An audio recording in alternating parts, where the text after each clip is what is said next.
Assalamualaikum warahmatullahi wabarakatuh. Perkenalkan, nama saya Nurmawati dan teman saya Paradita Meliana. Kami dari kelompok 13. Di sini akan mempresentasikan hasil kerja kami, yaitu tentang pengendalian keuangan.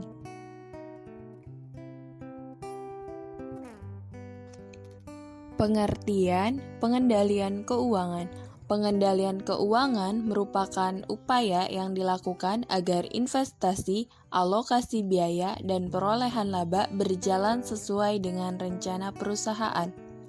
Pengendalian keuangan adalah tahap di mana rencana keuangan diimplementasikan, yaitu menyangkut umpan balik dan proses penyesuaian yang diperlukan untuk menjamin bahwa rencana terlaksana atau untuk mengubah rencana yang ada sebagai tanggapan terhadap berbagai perubahan dalam lingkungan operasi.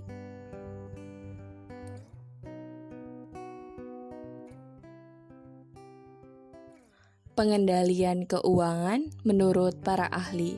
Menurut Liefman, manajemen keuangan merupakan usaha menyediakan uang dan menggunakan uang untuk mendapatkan atau memperoleh aktiva. Menurut Erlina S.E., manajemen keuangan merupakan manajemen terhadap fungsi-fungsi keuangan. Fungsi-fungsi keuangan tersebut meliputi bagaimana memperoleh dana, raising of fund, dan bagaimana menggunakan dana tersebut, allocation of fund. Menurut Prawironegoro, manajemen keuangan yaitu aktivitas pemilik dan manajemen perusahaan untuk memperoleh modal yang semurah-murahnya dan menggunakan seefektif, seefisien, dan seproduktif mungkin untuk menghasilkan laba.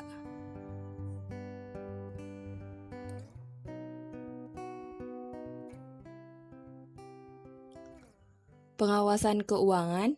Pertama, pengawasan internal. Lembaga yang berafiliasi dengan Kementerian Pemerintahan dan Tentara Nasional Indonesia diawasi oleh lembaga keuangan, atasan langsung sebagai pengawas teknis, juga badan pemeriksa WASRIK. Kedua, pengawasan langsung dilakukan melalui pengawasan dan inspeksi di tempat di semua tingkat lembaga keuangan melalui inspeksi, kunjungan karyawan, dan survei. Ketiga, pengawasan tidak langsung dilakukan dengan melakukan verifikasi dan investigasi laporan keuangan atau dokumen yang diterima melalui saluran manajemen yang ditunjuk. Terakhir, dengan pengawasan, tugas semua atasan langsung, taktis, dan teknis untuk selalu mengawasi pengelolaan keuangan yang dilakukan.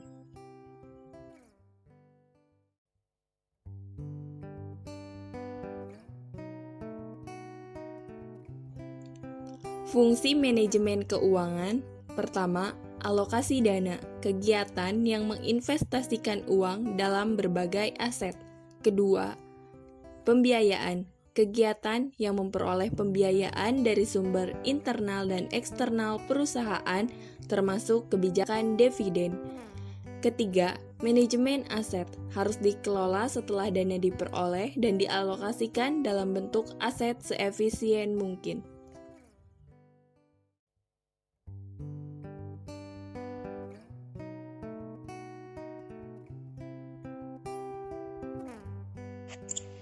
Prinsip manajemen keuangan. 1. Sistem dan kebijakan keuangan dari organisasi harus konsisten dari waktu ke waktu. 2. Kewajiban, moral atau hukum yang melekat pada individu, kelompok atau organisasi. 3. Organisasi harus terbuka berkenaan dengan pekerjaannya, menyediakan informasi berkaitan dengan rencana dan aktivitasnya kepada para pemangku kepentingan. 4. Agar keuangan terjangka, pengeluaran organisasi ditingkatkan strategik maupun operasional harus sejalan atau disesuaikan dengan dana yang diterima. 5.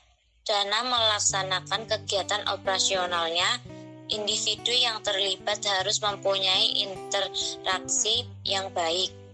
6. Organisasi harus dapat mengelola dengan baik dana yang telah diperoleh dan menjamin bahwa dana tersebut digunakan untuk mencapai tujuan yang telah ditetapkan. 7. Standar akuntansi. Sistem akuntansi dan keuangan yang digunakan organisasi harus sesuai dengan prinsip dan standar akuntansi yang berlaku umum.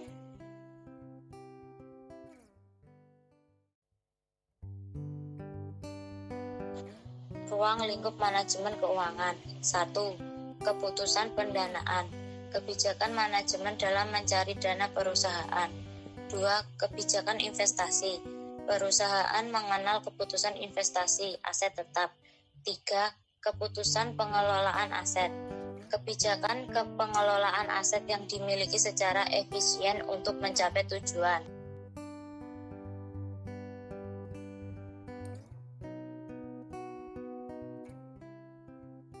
Aktivitas manajemen keuangan.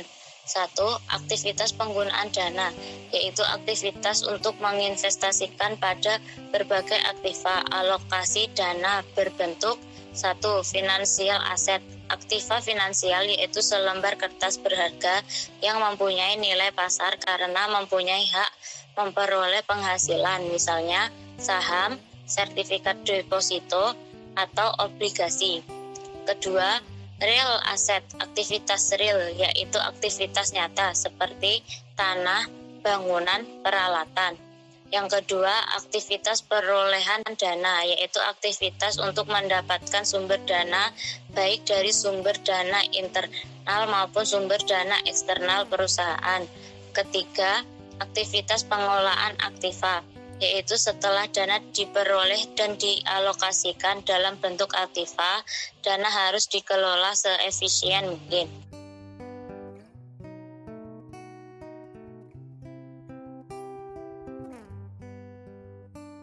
Kesimpulan dan saran. Kesimpulan, pengendalian dapat didefinisikan sebagai suatu inisiatif dalam memilih karena yakin bahwa kemungkinan untuk memperoleh hasil yang diinginkan akan semakin meningkat. Suatu sistem yang komparatif atau pengendalian dapat ditemukan pada perencanaan operasi dan kegiatan umpan balik organisasi. Supaya menjadi komprehensif, suatu desain pengendalian seharusnya juga komprehensif terhadap lingkungan organisasional. Saran, kami membuat ini untuk pembelajaran bersama dan kami juga membuat ini dari berbagai sumber dan referensi. Jadi apabila pembaca menemukan kesalahan terhadap makalah ini, maka kami sarankan untuk mencari referensi masalah yang lebih baik dan meninggalkan saran untuk kami agar untuk kedepannya kami bisa membuat materi presentasi lebih baik lagi. Terima kasih.